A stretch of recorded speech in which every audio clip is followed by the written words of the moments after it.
We're up and rolling. We're ready to go. Right. Let's get into it. Hello, everyone, and welcome to the Blue Podcast Network. This is the Blue Podcast. I'm joined by Matt and a very special guest. Welcome, Nathan Connor. First of all, how are you doing, mate? I'm really good, thank you. It's been a long time coming, hasn't it? We've been in conversations for so long, and I've been like, I'm going to come down, and we're here. It's good to be here, man. No, exactly. Like, as you said, long time coming, but the wait has been totally worth it, I think. So, without any further ado, let's get straight into it. I just want to talk about your career, and I want us to talk about it from the start. How did you get into content creation and all of this journey? So I think content creation for me started a long time ago. So it started when I was young. So I've got a performing background. So I started in theatre, stage, singing, dancing, all of that stuff. And I actually went uni and studied at uni, but I studied for 2 months and then I dropped out. I don't know what it was. I enjoyed the course. I was studying contemporary theatre. I loved acting. I loved being on stage and stuff. But to be honest, I was drinking too much. Oh, really? I wasn't going to classes. That's literally what happened. I was drinking too much. I wasn't travelling to go to my classes and stuff. And I just thought, why am I spending 30 grand here to drink? Yeah. Do you know what I mean? No, sort of thing. yeah. So I left uni and I thought to myself, right, what's the next thing that I can do? Mm-hmm. So I still want to do stage. I still love performing. So I started at Butlins. Right. So I was a red coat. So you heard the red coat? nice. You know, red coats and that. Yeah. So I was a red coat at Butlins and I started at Bognor Regis. So I sent an audition, a singing audition. I think it's still on YouTube actually. So back then, you had to audition on YouTube. Right. So you had to send it, and I sung Chris Brown with you. I think it was. Or something. Oh, really? It's still in the depths of YouTube somewhere. I don't know where. I've not seen it in years, and I don't want to see it. To be honest, No one's found it just yet. Then no one's found it. No, but I'm expecting people to find it at some point. So I auditioned, got the job as a red coat, and that was kind of my university, really. Being at Butlins, I got to sing, I got to dance, I got to act, I got to meet thousands of people all over the place, and live my dream basically. And after that, fast forward to probably about 2017, I started a tribute act. So I was a Tiny Temper tribute act. Oh, okay. Right. Which is a bit crazy. Yeah. So I toured all over the UK doing Tiny Temper. And then from there, I started TV. So I was always dabbling into like performing on TV and stuff. So I started doing TV presenting. It's a kids' TV. It's called Milkshake on Channel 5. Oh, yes. Yeah. So I spent my mornings introducing Peppa Pig and Paw Patrol and all these.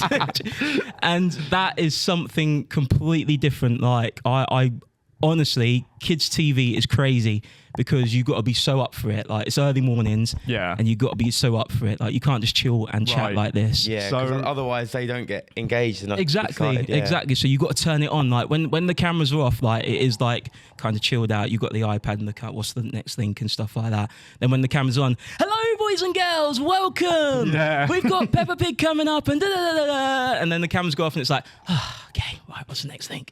Sort of thing. So what would a normal day for you consist of doing a children's TV show presenting? Like what time would you have to get up to do that in the morning? So it depends. So when I lived down in London or just outside London, I say it's London, it's Slough. Yeah. I would get a taxi that picked me up about 6:15 a.m. Wow. I know, it's early. It's early. I couldn't do that. It's early. I mean, I'm a dad now, so I'm used to getting up at those times, sort of thing. But back then, I was like, oh my God, man, it's still dark. Yeah. You know what I mean? So a taxi pick you up about 6:15 a.m. You travel over to Camden. That's where the studios are. And then you get in, get your makeup done, and straight into the studio you'd be. And then from there, you'd have a look at all your links. You'd have about 20 links or so. It'd take about an hour to record a whole morning, and then you do another morning after that. So overall, you're only in the studio for probably about 3 hours or so with makeup and things like that. Because it's not live. Yeah. We're not doing it live, so it's pre-recorded. So we record it, send it over, and then we go out on TV probably like 3 or 4 days later. And the next one would be the next week. So overall, you're in the studio for about 3 hours or so. Yeah, that's right. Yeah, and it's really good fun as well, actually. It's so much fun. Like, there was 9 presenters in total. There was 9 of us. And we didn't actually see each other a lot because we were so in and out. Yeah. And then one person goes in, they go home and the next person will be in and they'll film and then they'll go. So that was really good fun. It was a really important part of my life doing the TV because it was always something that I wanted to do, TV presenting. You know, I just loved being on camera or on stage and things like that. So that was really important. But then 2020 came along and it was a lockdown. Yeah, of course. And we couldn't go to a studio. Yeah. We couldn't get into London. We had to be at home. So instead of going to the studio, they sent us all these big cameras, big cases to our house, and we had to turn our living rooms into studios. Oh, wow. I know. It's great. How was that? It was cool, but also... my wife weren't happy, but... No, I mean, I've lost the living room for quite some time. Get out. I've got Peppa Pig to do. So yeah, basically, we had to decorate with like colourful stuff behind us, like bunting and pictures and bits and bobs, and film in the living room, basically, and then send it over, and they'll edit it, they'll do all their bits, and it'll go out on TV. Wow. So loads of people saw me on TV in my living room. Yeah. I mean, that's a pretty cool way of working from home, I guess. It was very cool. It was really, really cool, but I felt like I needed to do something else. Like I was just filming like once every 2 weeks because it weren't, you know, a full-time gig. So I thought to myself, oh, there's loads of people posting on TikTok at the moment. Let's throw a few little videos out. I didn't touch football. My first video was nothing to do with football. What was it to do with? God, it was so cringy, man. Yeah, but I feel like all the first... Like the first You gotta videos start that you do somewhere, on something like that. I think it was some rubbish about customer service, and like, I was sat there in like a pink shirt and a suit, and I was like talking to a customer, Right. sort of thing. And I look back at it, I think last year, and I was like, oh my God, what was you thinking, Nathan? What is that all about, man? It's so cringy. And then from there, I started doing videos about PlayStation. So do you remember a trend in 2020? There was a trend that was coming of age. Oh, yes. the coming of age I one? remember that. Yeah, so I started doing that and the audio, and I started going viral doing that. So I was like, okay, I've done it once. Everyone's saying once you find something, keep doing it, keep doing it, keep doing it. So I did. But even then, those were really cringy. Like I was talking to my PlayStation and I was talking to like different consoles and things like that. Yeah. Because at the time, PS5 was just coming out. PS4 was going away. So I was saying goodbye to PS4. So I started doing those videos, and then I posted a video about football and Liverpool, and then that was it. It was like, shoo, Yeah. it just went off, and I thought to myself, do you know what? This is good fun. This is good fun. People are enjoying it. I love football. Let's carry on with it. So it was football and gaming. That's how I kind of started with the social media sort of thing. It was all TikTok as well. I didn't do anything else at the time. It was all TikTok. And the gaming as well. I was doing like gaming and teacher videos, and then substitute teacher videos. Like there was all that stuff was really popular. Yeah, the substitute teacher stuff and everything like that. So it was football, teaching, and gaming. That was my three big things that I was doing on TikTok at the time. Yeah. I mean, how was that journey for you on TikTok? Because seeing yourself blowing up, that must have been a great feeling to be able to do that from home as well, to give you more to do rather than, you know, as you said, you were doing the children's TV presenting once every 2 weeks, but to be able to find another thing during lockdown, I think that was something that was so difficult for people to try and navigate and find. Because for me, myself, I was just sat there playing on the PlayStation, I think, all day. And I don't think that was very healthy for me. Yeah. I mean, I was doing the same thing as well at the start. You know, I was playing a lot of God of War, a lot of FIFA. There was a lot of anger because of FIFA, obviously. I think I'm the especially same. being locked in as well. I don't know what it was. I just felt myself getting more angry at the game. Yeah. Because that's all you were doing. You know what I mean? I was playing a lot of career mode, and I was thinking, like, how the hell is Harry Maguire running faster than Salah? Like, those sort of things. It was just winding me up. But yeah, it was good to find a creative outlet because I'd lost everything else. I'd lost the TV, going to the studio and doing the TV. I'd lost being on stage and you know, performing and bits like that, and touring shows and things like that. I'd lost all of that. So it was nice to get a creative outlet where I could be at home and I could create content. I could write little scripts. I could, you know, do things like that. And to see myself blow up, I when I first started it, I never, ever had the thought of making it a job. Yeah. I never thought to myself, I'm going to make this a job. I thought to myself, just a bit of fun, pass a bit of time until everything opens again. And then I blew up. And then, brand deals started coming through, and I was like, bloody hell, what the hell do I do here? Yeah. Like, the first brand deal that came through was from Deliveroo. Oh, wow. And I got an email, and they were like, oh, we'd love you to do blah, blah, blah. And they were like, how much are you going to charge? And I was like, charge? I was like, I have not got a clue. Like, how much do I charge a brand? I've never done anything like this. So when I got that email through, I was like, I need some help here. I desperately need some help. So I started emailing out to get management, and get an agent and stuff like that. And luckily I did. Yeah. And from there, it was a big help because I didn't have a clue. No. Yeah. And I think that's such an important thing that you go ahead and say, because if you've never done anything like that before, how are you meant to know what you're going to do with it? Because it's not a thing that comes about every single day. People coming up and asking you for brand deals and then saying, how much money do you want? I feel like that's such a interesting thing to occur, but also a great thing because you're able to go ahead and gain money from it while also promoting a brand. Yeah, exactly. It was a great feeling. I loved it, and I had to check as well. I was like, "Is that spam? Is that someone like?" That'd be my first period. Is this real or not? Is this real or not? Because you know all the emails you get, innit? And they're like dodgy emails or phone calls you get, and I was like, "Yeah, let me check the spelling. It is Deliveroo. Yep, that's spelling correct. Is it a real person? Let me check on LinkedIn or whatever." So yeah, it was once I found out it was real and everything like that, I was like, oh my God, yeah, let's go ahead. But I think I undercharged them because I didn't have a management at that point. I just went for it. And I was like, I can't even remember how much it was. No. But then when I got a management and I looked and I was like, oh my God, man, what the hell? Yeah.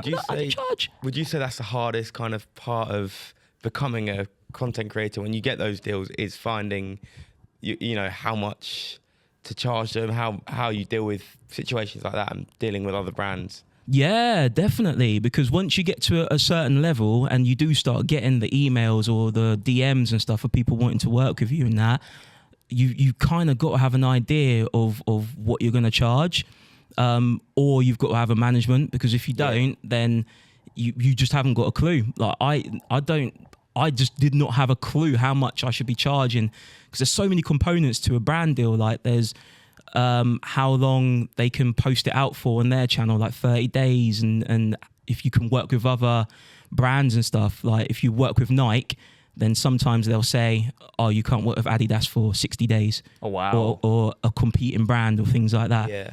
Like, or if McDonald's the same as well, you can't work with like a KFC or whatever else. Yeah. They'll say that. But then you have to put that into context and say that, okay, I'm going to put more money onto it because I'll have to turn down KFC or Burger King. Yeah. It's limiting me. So there's those little things that I've learned from having a talent manager and bits and bobs.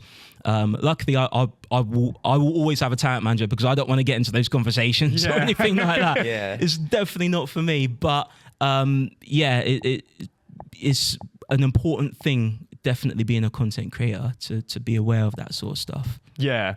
I also want to talk about, of course, you doing TikTok and where it has gone ahead and taken you. What is some of the favourite opportunities that you've been able to experience? I think getting invited to football games. Yeah. Definitely. I've always been a football fan all my life. I'm an unk. I'm old. I don't look it. I use good cocoa butter. Okay. But I'm an unk, and I've supported Liverpool all my life and stuff like that. And to get to football games, is a real gem for me, and to experience different football games as well. Yeah. All over the world. Been to?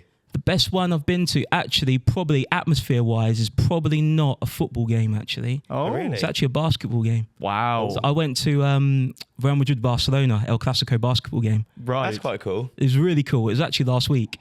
And it was the best atmosphere I have ever been to. It was crazy. So next to the Spotify Camp Nou, it's not built yet. It's not finished and everything, but there's a little arena where they do futsal and basketball and stuff like that. And basically, the fans, they had a small bit of Real Madrid fans at the top and everybody else was Barcelona. And every time Real Madrid had the ball, it was the whistles. You could not hear anything, and the boos. and the screaming and the shouting, like I literally, and the coaches going mental. I've never seen any. Have you watched basketball before? Not Live. really, not massively. No. Oh my God. I've never ever experienced anything like that. I'm a basketball fan now. Yeah. Genuinely a basketball fan because it was crazy atmosphere. I don't know. Maybe it was because it was an El Clasico. Yeah. It was a big game. Yeah. That's maybe the atmosphere was a bit more, but yeah, it was. That's crazy. That was the craziest one. Yeah. I'd say Man City atmosphere is not great. No. You think? No. See, I always think it's quite underrated. Every time I've been to the Etihad as an away fan, Yeah. I've always been like, the fans around you are always quite loud. I What, the thought. Man City fans are Yeah, quite I've loud. always thought they Yeah. get overhated because everyone always says, oh, the empty had, it's all quiet. Yeah. It's actually not as bad as people think. No, it's not as bad. People do take the mick, and I'm one of the people who do take the mick as well. but it's a good joke. But what I will say when I go, it's definitely not empty when I go there. There's always full up and stuff like that. But the times where I have been, it's always been against a European team, Right. Club Brugge and Borussia Dortmund, and European fans are just on another level. Oh yeah, when you know look what at I mean? English fans compared to European fans, you're looking at that. Yeah. Exactly. They're nothing. Exactly. So I've not been to see Man City in the Premier League game or anything like that. So European fans, like, they just take it over the top, don't they? They don't watch the game, do they, really? Half the time, they're not facing the right way. They're letting off flares. They're just singing their songs. They're just having fun, And aren't they? yeah, it's been absolutely crazy when I see some sets of supporters on TV. Yeah. Like the Galatasaray fans Oh, when God. Liverpool played them. They're just ridiculous. Like how wild. loud they are, and just even on Instagram, right? If there is a player that is linked with Galatasaray or a Fenerbahce, all of the comments aren't of the current club. They're all of Galatasaray and Fenerbahce. Yeah. Hundreds of thousands of comments saying, "Come to Galatasaray, come to Fener." Yeah. Like, I think the best one I've seen was Legia Warsaw. They played us at our place, Yeah. and their away fans let off 30 flares at the same time. And Oh my I looked to the God. right, and I just thought the stadium was on fire. Who do you support? I'm a Leicester fan, so Oh, okay. we've only played in Europe a bit, but when we have, like, you look at these fans, it's absolutely crazy. Yeah, they're wild, absolutely wild. I was at the Anfield for the Liverpool PSG. It's a quarter final. I was sat above the PSG fans. It's my wow. first ever experience of PSG fans, and they didn't watch the game. There was a guy conducting everything. Really? At the Yeah, bottom. they call them conduct. capos, I think they're called. Yeah. He's like doing the drums and making them, get up for it. And then I just saw like puffs of smoke coming up from the crowd, and I was like, "What is that?" And then it hit me, and I thought I was in Amsterdam. Oh my God, it was cannabis. Yeah. Oh. Just in Anfield. Wow. Literally. And I was like, "Oh my God!" And they were just smoking it down there. That's crazy. crazy. I know, because that's what they do in the ultras Wow. in Paris, and I could not believe it. I was just like, how did they get it in for one? Yeah. Yeah, especially that amount. Like, if it was coming up that much, you could smell Exactly, it. and we could smell it from the top of the Anfield Road end, and them at the bottom. Like, I mean, the stewards were doing nothing. And I'm guessing What they can were they just do, like, really? exactly. What can you do? You got 3,000 PSG ultras there. Yeah. Like, do you just let it happen, or do you just cause trouble and whatever else? But they are wild Paris fans. Yeah. No, most certainly. Especially by the sounds of it. I mean, Yeah. I've never watched PSG play live, but even just seeing them on TV, when Yeah. we played them away from home at the Parc des Princes, it was, absolutely crazy. I want to talk about Goal Fan Zone, you being on that with the likes of Lewis Bowden, and your opinion on football fans shouldn't have to support their local team. Now, I've got my opinion on it. I think I do as well. Run through it. Okay, so what did I say again? Because it was a while ago. I said that football fans shouldn't have to support their local. Yes, yeah. Is that the thing I said? So basically, the point of that one was that I'm a Liverpool fan and I'm not local. Yeah. I'm not a local Liverpool fan, but I've supported them from day one, and I go up as much as I can. So I don't. Sometimes, especially online, and it's more towards the online fans, is that if you don't support your local team, you're a glory hunter, or you're just, you just jumping on the bandwagon looking for trophies and things like that. And my argument was, for me, when I started supporting Liverpool, we were rubbish. Yeah. We were so rubbish. yeah. It was in the 90s. We had Roy Evans in charge, and Man United were the team to be. Yeah. And Arsenal, then Chelsea, then Man City, and then us, even Leicester, before us as well. Do you know what I mean? They won the league and stuff like that.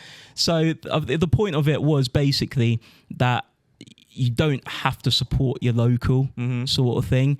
You shouldn't be looked down on if you don't support your local. I think my view on it is, like, not supporting your local is fine, but I always think if your family support a team, that's who you support. Because like for me, I got taken to my first game when I was 4. I've never lived in Leicester at all. Like, I live in Essex and I've always lived there, but my dad took me to my first game when I was 4 and I loved it ever since. And I travel up to the King Power every week. But yeah, I don't think you got to support your local, but if your family support a team, I always think that's the way to go. Absolutely, yeah. My family do support Liverpool. Yeah. There's a few Leeds United fans as well in there. But you chose right then. You chose right. Made the right decision. Exactly. But also with the local thing as well, I think it's important that, you know, clubs, especially lower leagues as well, do have that that local fan base as well. I'll go to a lot of lower league games these days. Oh, so do I. Yeah, because I just love the atmosphere. Yeah. Like, I prefer the atmosphere in a lower league stadium than I do in a Premier League stadium. I really do, because it just, I don't know, you feel grounded at a lower league stadium. When you say lower league, do you mean League 1, League 2 or non-league? All of them. All of them. Non-league, League 2, League 1, even a few championship teams as well, like towards the lower end. I just feel that they've got that family atmosphere to them, you know, and they're not, I'd say people look at Liverpool, Arsenal, Man United as the red cartel, don't they? And obviously the Premier League is global and stuff like that. These teams aren't global. They're still, you know, kind of grassroots, and you still feel it when you go to the stadium, don't you? Yeah. You know, so it just means more to the people as well, I think. Yeah. Like, when they win, they're ecstatic. It's just... Exactly, and I feel for lower league fans as well. It's about that dream of, oh my God, like we could maybe get big, like Leicester City winning the Premier League sort of thing. Yeah. Like, I mean, that was. I wish I was older, because I would appreciate it more, because like my dad, like in complete tears when we won that game against. So when Tottenham drew that game against Chelsea. Yeah. And then for me, I'm like, oh well, you know, we'll just win it again at some point. I'm like, no, this will never happen again. But I didn't know that at the time. I was like, oh, you know, we'll win it again at some point. But yeah, it's just those little things, in it, that you don't know what's going to happen. And in a team like Luton Town, who are down in the depths, and they come up to the Premier League. Yeah. So you know, those lower league teams, I think is still, they've still got that element of dream, you know. Whereas like the big teams, obviously, you know that they're gonna do well at, you know, I mean, Arsenal aren't going to get relegated, are they? No, sort of thing. I think we hope we do, but you know, I think the highs with a non-league or a lower league club are so much higher, but the lows are a lot lower as well. Absolutely, absolutely, yeah. God, look at Luton Town now. Do you know what I mean? And Cardiff City, like these teams. I mean, Sheffield Wednesday, like the teams, like owners just destroying clubs and things like that. You know, it's tough. It's so sad. Yeah, it's such a shame when you see any football team go through stuff like that. Like I saw, I'm originally from near Portsmouth, so when Portsmouth went into administration, they just like flew down the leagues. Went from Premier League to League 2, and I think in about 5-6 seasons or something like that. Luckily enough, they've been able to pull themselves back up. But yeah, it's just never that great to see. I want to talk about your football skit videos that you do, you know, with all the different teams. I love that you don't wear the Manchester United shirt. I think that is unreal. I've got to say, it's amazing. It's class that you just sit there and you hold it. You wear everyone else's, but then when it comes to Man United, you just got it on. Your hand. Not doing it. No, and I don't blame you. I'm not doing it. But I have previously had to wear a Man United shirt. Oh. Because I think it was 2 years ago, I made a bet. I used to do a series on YouTube called The Weekly Roast of the Premier League. Yes. At the start of that, I made a bet, and I said that if Man United and Everton beat Liverpool in that season, then at the end I'll wear a Man United shirt. It's not happening. And they did beat us twice. I can't remember when it was, 2023 maybe. Yeah. And I had to put on the Man United and Everton shirt. But that's hidden in the archives, that is. You know what I mean? That's hidden deep in the archives. But yeah, I will not wear a Man United shirt in these skits. Definitely not. And I don't know if anyone's noticed, but in the skits at the moment, Man United are above Liverpool. Yes. So when that's happened, I turned the badge upside down. Yeah. So I've got Man United badge upside down. But when we're back above them, I'll put it back normal again, because the world's normal agagen now. We're above Man United. Yeah. Balance has been restored. It's upside down when it's not. Do you know what I mean? Yeah. It feels weird, doesn't it? I mean, don't get me wrong, they're only above us on goals scored, but Yeah. it doesn't feel right. It don't feel right. No. Yeah, it And doesn't feel right. I've enjoyed it so much. Like, you know, them losing so many games, and all of a sudden they seem to be looking a bit better now. They do. We've not been as. But we've seen it before, though. I remember. Yeah. Oh my god, it's like a rerun, really. 2020, we won the league. We won the league, obviously. 2025, and then we just went absolutely rubbish, didn't we? Yeah. Like in 2021, and Man United finished above us as well. Yeah. Didn't they? They Ole did. Gunnar Solskjaer that year. Yeah, exactly. So I've still got hope there that. It's just a little moment for Man United. Yeah. They'll go back down. They'll go back down eventually. Trust me, they will. They will. Yeah. I'm not making any bets this time, though. No, Yeah, I no.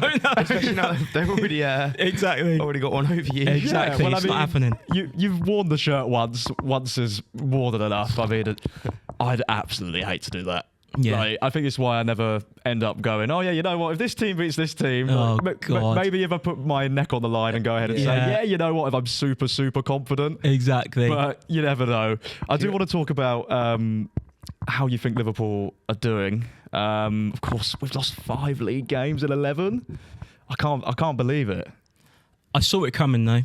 Yeah. I did see it coming, yeah. I was at the Bournemouth game at the start of the season. Right. And we went 2-0 up, and then Bournemouth they could have won the game, really, Bournemouth. Yeah. We got late goals, lucky goals, and then we had more lucky goals again, didn't we? Late goals. In the next game, I think it was four games in a row. And then we got to Crystal Palace, and we got a late goal, but then they got a late goal. And then from there, it was just downhill. So I saw it coming.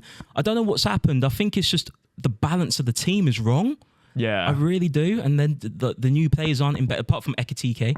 Yeah. I think the new players aren't embedding in very well at the moment. I think Slot's got a lot wrong so far as well. I'm not Slot out, by the way. No, me neither. You know, absolutely not. I find that ludicrous. That's Like, stupid. I see fans saying that online. Like, I do some TikTok live streams or something, and then after we lose 3-0 like we did against Crystal Palace or City, all you're seeing is Slot out, get rid of him.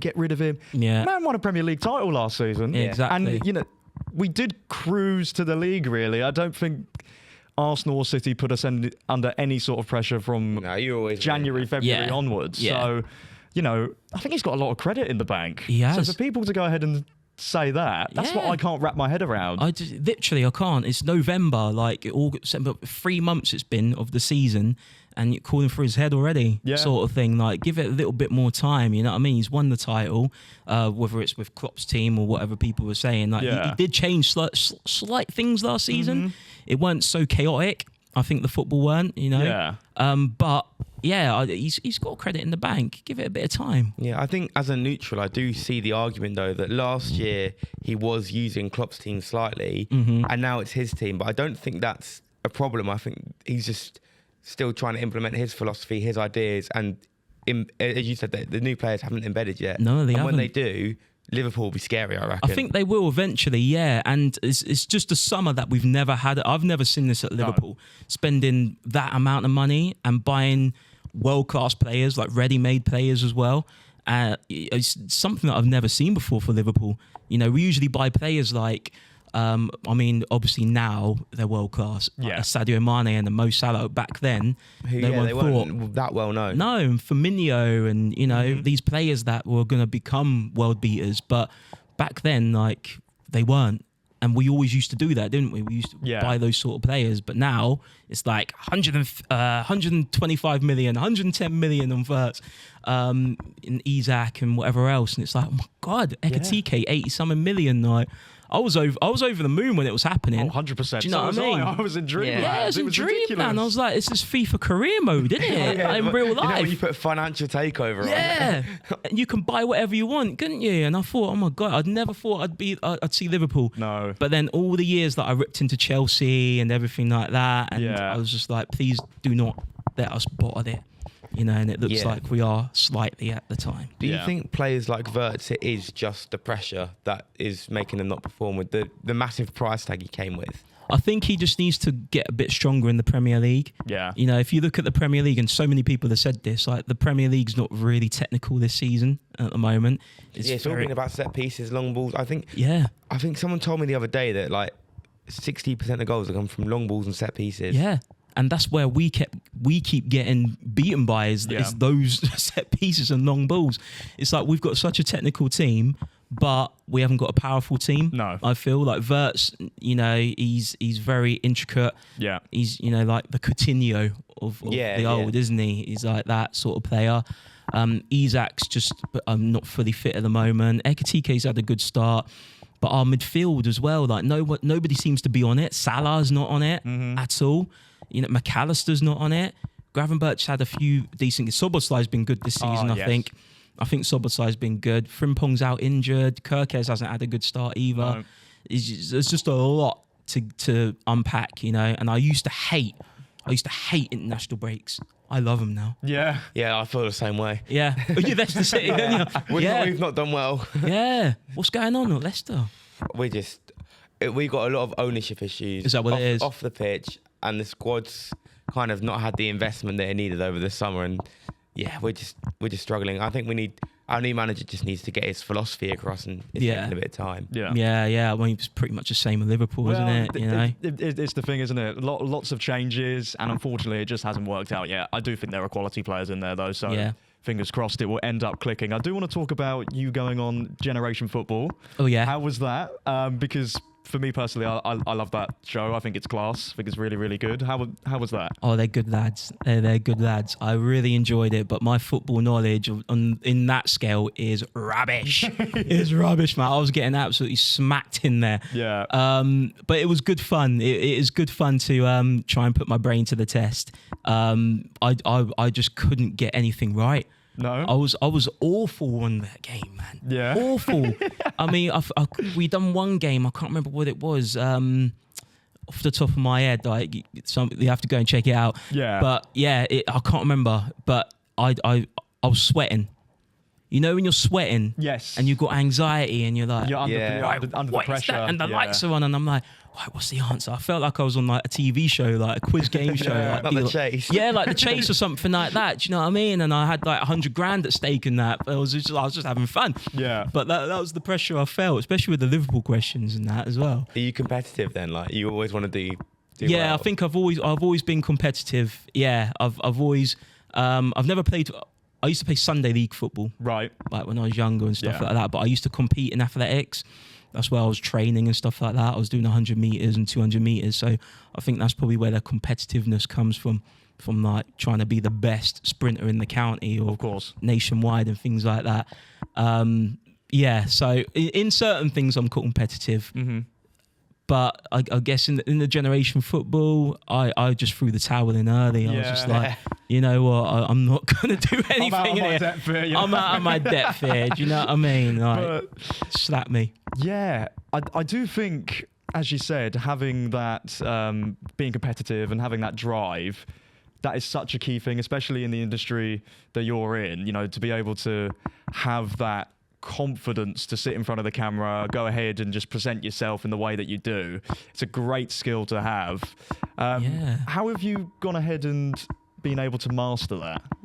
I think I take myself out of it, sort of thing. So when I'm creating the skits and bits like that and putting different shirts on, it's work mode. Yeah, like that's not me, like sort of thing. I'm the camera's on and I'm writing the skits and I'm writing the jokes and stuff like that, and then I'm putting it out there, sort of thing. Obviously, it is me on camera and stuff like that, but I can take myself out of it and just be like, right, let's film this skit.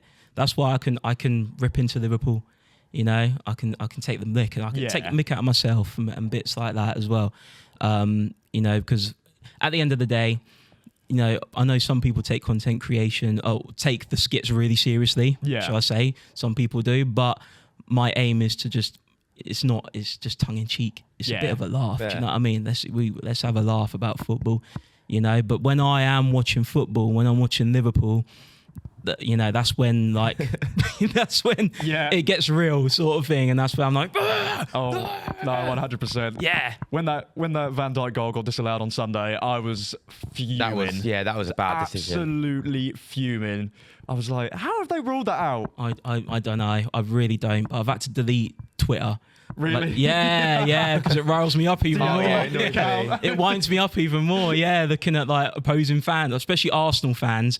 Arsenal fans are the worst. Yeah, the worst out of any set of supporters, Yeah. would you say? Yeah. Yeah, Yeah. without a doubt, man. They've not won anything, and they go around like they've won the treble like every single year. You know, They do my Leicester head in. have won every major trophy more recently than them. Every single one in England. Really? Like the Premier League, the even the Carabao Cup and the FA Cup. Oh, I love that. I didn't Love know that. that. It makes me laugh because they won the FA Cup the year before us. Yeah. Obviously, Prem they've not won since 2003. Yeah. And we won the Carabao Cup in 2001. Their last time was like 1998 or something. Well, do you know what? I might have to buy a Leicester City shirt and put you in the skits now, innit? You know what I mean? As soon as you've brought back them, I did want to ask, how do you come up with all these ideas for skits? Because you come up with so many of them. It must be hard to think of them all. No, they just come up. I don't know what's wrong with my brain, like, or what's right with it. You've just got a really creative mind. That's a Yeah, positive thing. literally, I'll watch the games and I'll think of a few little jokes and then I'll write it down as I go along, Yeah. sort of thing.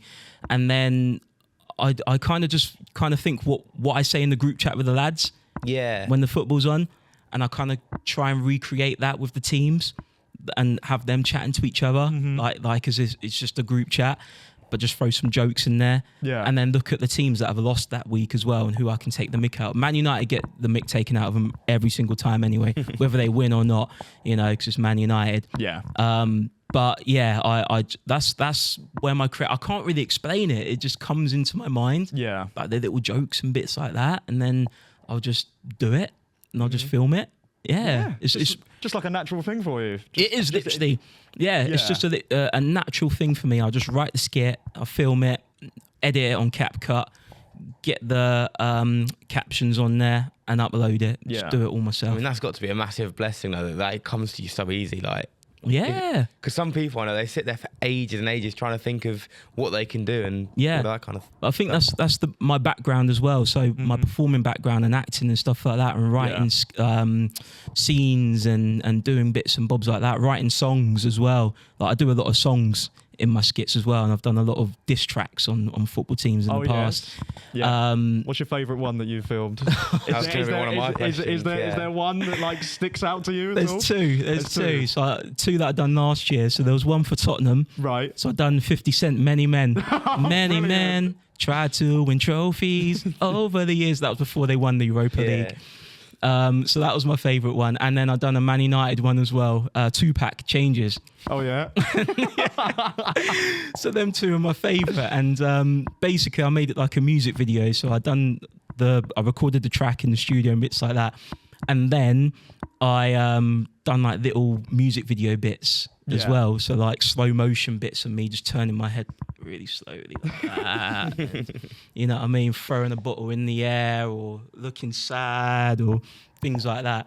So I just love being creative. Yeah. Like, it's just my thing. Like I love creating something and putting it out there and getting a reaction from people. And it doesn't matter what reaction it is. They could be happy, they can be sad, they can get angry, they can get wound up, whatever it is, a reaction's a reaction. Do you prefer when people get wound up, like, opposition fans? If you said a joke about United, do you prefer them to get wound up or just like positive reactions? Which do you prefer? I think Man United fans are quite chill now. I think they're Yeah. quite chill. Like, and whenever I go Old Trafford, I always see them as well. And some of them ask, "What team do you really support?" And I don't mention it in case I get beaten up or something like that. Do you know what I mean? But yeah, I for Man United fans, they're quite chill about it. Like some people do get a bit funny, obviously. But Yeah. my thing now, I don't read the comments after about 15, 20 minutes. Oh, fair. I just don't read them. No. I post the video, I reply to a few comments, and then after that, I'm just like, well, whatever. Well, yeah. Do you know what I mean? There must be so many that it's impossible to keep up. Well, no? yeah, because I post on everything. I post on Instagram, Facebook, TikTok, Snapchat, and YouTube. Like, Yeah. it goes everywhere.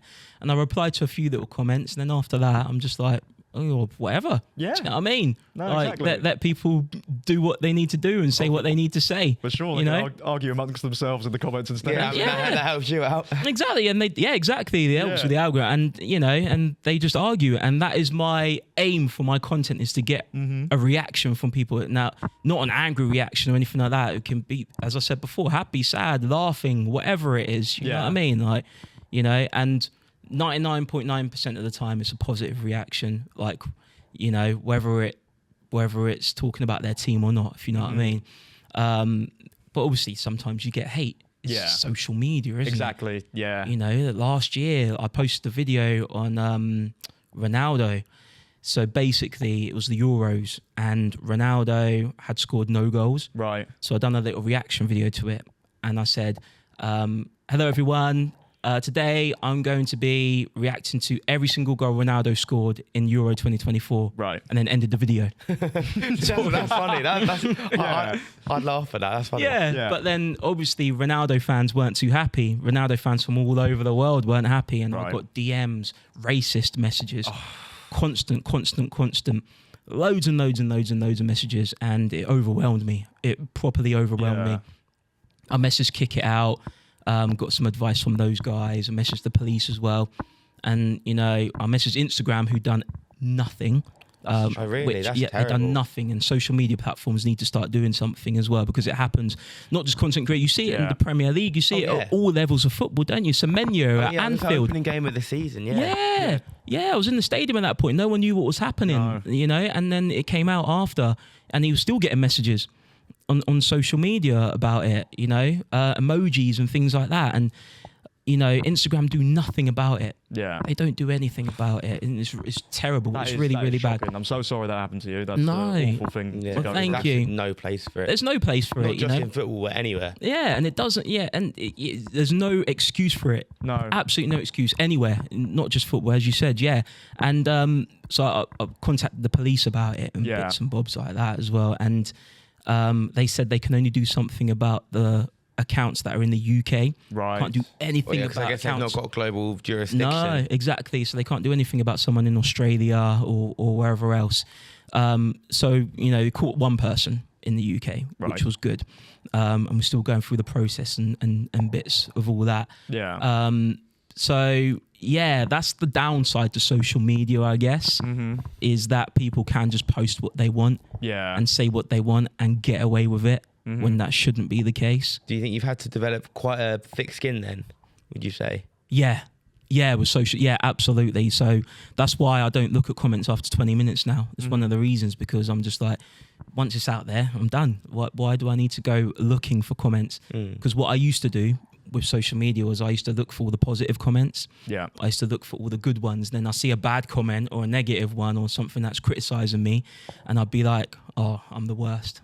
Oh, I may as well quit this job. Oh, blah, blah, blah. Yeah. I'd go into a downward spiral sort of thing. Whereas now I just look at it as, I don't know this person. They don't know me. Yeah.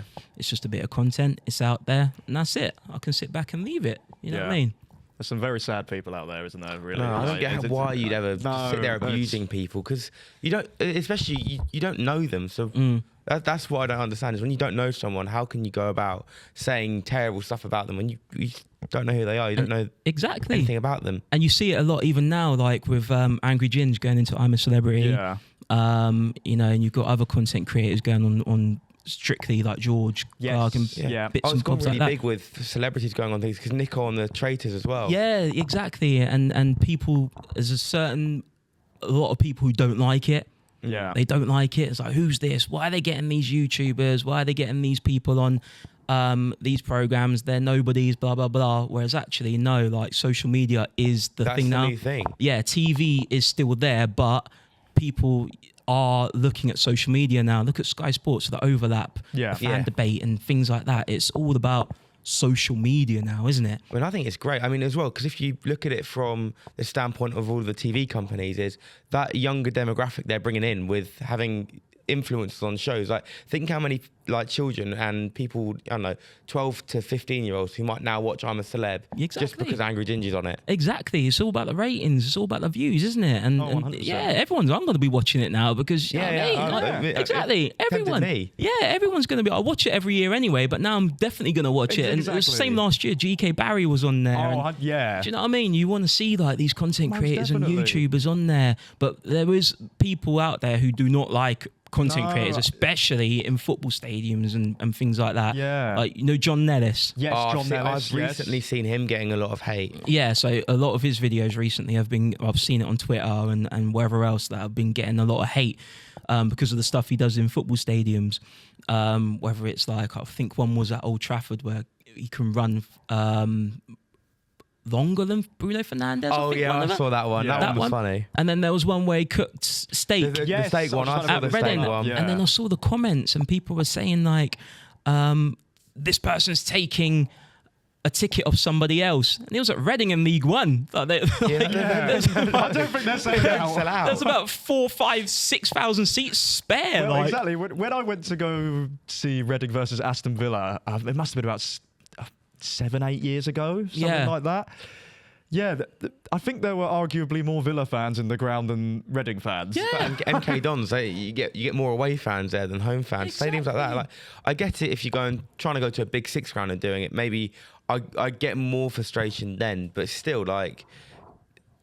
He's just trying to make it's people just, smile. he's just, well. he's just doing a bit of content. He's not hurting anybody. A lot Like of people nobody. like it, so Yeah. if you're one of the ones who doesn't like it, it doesn't really matter because a lot of people do like it. Yeah. And I think a lot of people go on there and they complain about it is because, I think inside, I can't speak for them because I don't know the people that are saying these bits, but there must be a hint of jealousy in there. Or, Oh, it's definitely jealousy. I Do you think know that's what I where it mean? all comes from. Yeah, and seeing someone doing really well, or there might be a hint of just anger and frustration of something that's going on for you at that time. Like I don't know, but he's not hurting anybody. Yeah. Going to Reading and having a bit of putting steak in a bloody fuck cup on and cooking funny. it. Yeah. Like, it's just a little. It's just a little laugh at the end of the day. Yeah, isn't it? exactly. Yeah. Do you know what I mean? People are doing their own little things, and he's doing really well, and Yeah. other people are doing well. It can. I think it can kind of put people off from doing content creation sometimes, like seeing all the hate that you can get. But it is only a small percentage. Yeah. That's the most important thing to remember. It is only a small percentage. Most people are positive about stuff. Do you know what I mean? Yeah. On social media. So I've got one final football question for you. Go on. Where are Liverpool finishing this season in the Premier League? Oh. It's a great question. Sorry, I put you on the spot. Oh God! I feel like I'm on Generation Football again. I think that we will finish. I'm going to go third. Yeah. Third. So you think what? City and Arsenal above? Yeah, I think City will win the title. Yeah. I think Arsenal will come second. That would be really funny. Did you again? Got my content written up for that already. I'm going to say I bet you got all the ideas. Oh ready for that. God, writing it down, man. I've Pages got and pages. got a book of it, man. And then fourth spot. Oh God, fourth spot could. I don't know really. I reckon Chelsea. That's my Chelsea, guess. yeah. I'd say Chelsea. Yeah, so I think the top 4 will be the same as last year, just in a different position. Yeah. Yeah. And we do this with pretty much every single guest that we have on. What is one piece of advice you can give to someone who wants to do what you're doing right now? One piece of advice. Consistency. Yeah. Got to be consistent with it. You got to, set your aim or what you want to do. That's the best advice that I can give on that point. And also, don't worry about the outcome of it. Don't think about where you want to be. Think about the journey that you're taking. Yeah. That's the most important thing as well. Graft, work hard at it. Think about where you want to get to, but don't have that as the aim. Yeah. Don't think that I'm going to be the biggest YouTuber with 30 million subscribers. You can have that aim, but don't think about that outcome. Just go in the journey in the present. Think about where you are in the present and graft. Yeah. Yeah. Well, I think that's some great advice and a perfect way to end this podcast. Nathan, it's been an absolute pleasure. Can you let the camera know where they can find you on socials? Yeah, you can find me, Nathan Connor TV, on every single platform: Snapchat, Instagram, TikTok, Facebook, YouTube, all over the place. Well, thank you all so much for tuning in. Nathan, as I said just then, been an absolute pleasure to have you on. Been a great podcast. Me and Matt, I think we've both thoroughly enjoyed this one. See you all next time here on the Blue Podcast Network for another Blue Podcast. See you then.